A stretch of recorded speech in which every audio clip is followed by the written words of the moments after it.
Hello everyone, আজকে আমি গেছিলাম অন্নপূর্ণা বারবাড়িতে।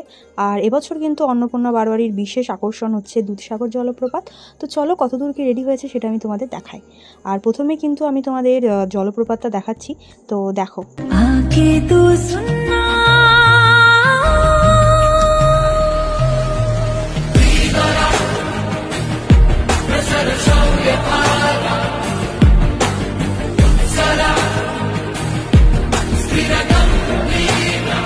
এক কথায় জাস্ট দারুণ হয়েছে, এখনই চোখ ফেরানো যাচ্ছে না। এরপরে লাইটিং দিলে কতই না ভালো লাগবে, একবার ভেবে দেখো। আর চলো তোমাদের এবার ঠাকুর কিন্তু পুরোপুরি রেডি।